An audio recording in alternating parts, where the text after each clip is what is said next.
Hello there guys, how are we doing? Namaste and welcome to ORA. This is me, Honestly, with all reactions, and we're gonna talk this time, not just react. There's some news coming out. It's about visa-free travel around Southeast Asian countries and also South Asia. But something else is happening with Nepalese passport and the visas facilities. So let's get into this. Let's check it out. What is this all about? This one is from Fantaze with Palki Sharma. Take it away.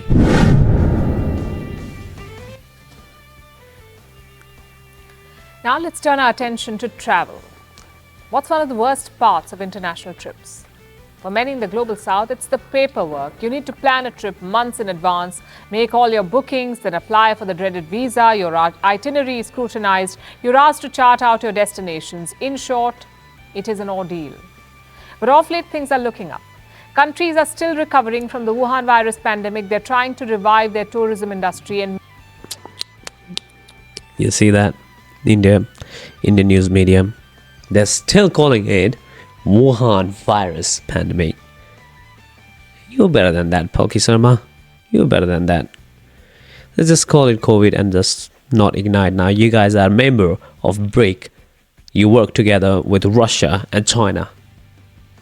many have decided to relax visa rules. Just on the side note though. China and Thailand, for instance, they just announced mutual visa-free travel from March. Thailand has also removed visa requirements for Indians temporarily. And this is becoming a bit of a trend. Countries in the global south. So it's a temporary thing. I didn't know it was I think they're gonna test and trial. So Nepalese passport, to some extent, that time we could travel to Singapore because of the Gurkhas, history of Gurkhas, and then we could travel to Thailand, and then maybe Philippines, I don't know. But Thailand, everybody knows that Nepalese could travel to Thailand without visa before. But now they removed our country from the visa, and then India is in. And it's not a surprise. India is a global power now. Nepal, where are we going, man? South are embracing visa-free regimes. Could this be the future of international travel? No visas. Here's our report. How I wish. Also, cheap air fares. There was some big travel news out of Thailand this week. It has struck a deal with one of its biggest tourist providers, China.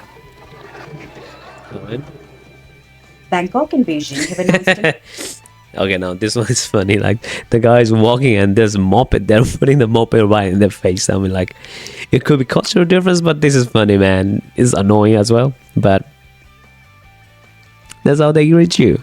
end to visas. Starting this March, citizens from both countries won't need to apply for visas to go to the other nation. Okay. No e-visas, no visas on arrival, nothing. Just seamless travel. And this news is being hailed by people in the tourism industry.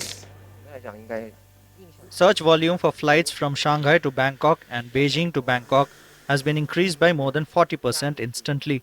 From January 2 to the Spring Festival, the number of travel orders from China to Thailand increased year on year more than 10 times compared with 2023. Now, this isn't just about better cross-border relations. It's mostly just business. Before the pandemic, China contributed about 11 million tourists to Thailand.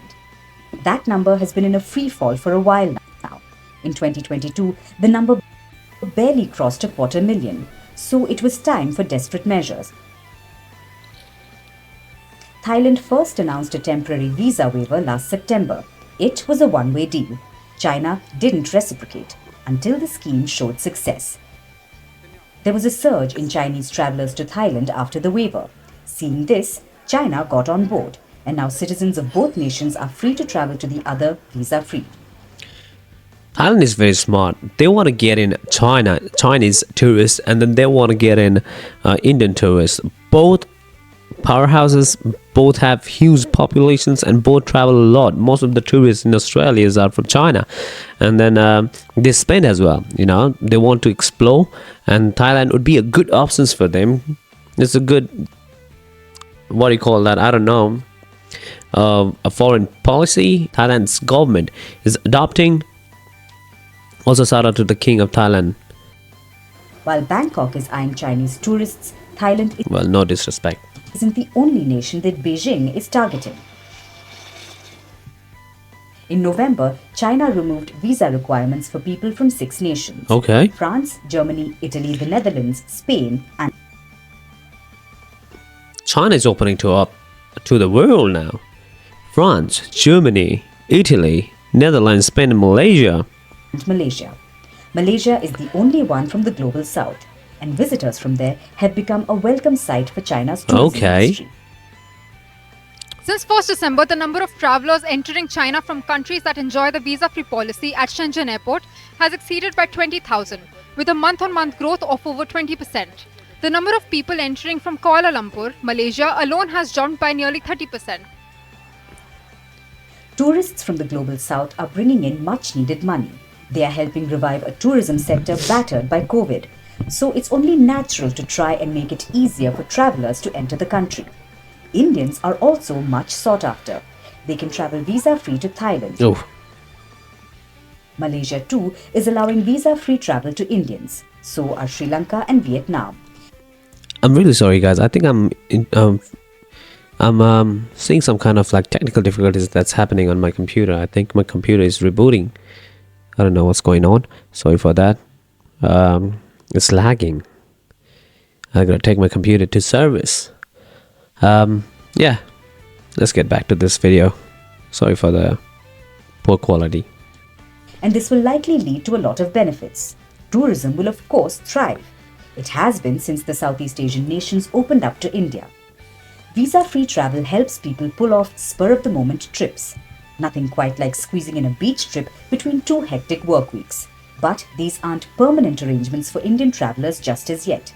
The exemptions will expire in a few months. Okay. But as the Thailand-China case shows, if it's economically viable, countries may open borders permanently. That's a good options. You don't want to like make a rule and then make it a permanent without seeing the consequences of how it's gonna go. So it's a diplomatic relation that you need to keep in mind at the same time and have to respect that. And this is a very good policy that if Nepal can adopt some kind of policy like that, I think most of the countries, all the countries can travel to Nepal without pre-arranged visa. I think it's all like arrival visas. Our country is not in that situation anymore that we can demand for the people to apply for the visas. I mean, for security reason, yes, but for the economical prospect, well, we need tourists. We need tourists. We need our restaurants. We need our foods. We need our local products to sell. And how we can do that? There's only one way, and that is tourism. Because we're not exporting anything around the world. We're just importing. The Nepalese product doesn't get much exposure, so that's why like sometimes when we walk around, when I was in New York, I saw a Nepalese store with Nepalese artifacts and the Nepalese clothings, the prints. I was really surprised, felt proud, but at the same time they said that it's really difficult to manage that shop as well. Yeah, for this global exposure, I think we have to think about the visa system, and this visa-free travel is a really good idea. Permanently. The global south can help itself with these visa exemptions. True. It can spread the wealth and spur growth. Visa-free travel could well be the norm in the near future. It doesn't just satisfy your wanderlust, it's also good for business. As I've mentioned before, I said the same thing, like it's really good options to have that visa waiver, or what you call visa-free travel, because it's not just about tourism, it's about the global exposure and a bilateral relation is strengthening. And then and especially with Thailand and India, and Thailand and China, it's two of the global economic powerhouse and consumers. They have a huge potential, a huge market. It's good for them to target that market. So, and it's a good option.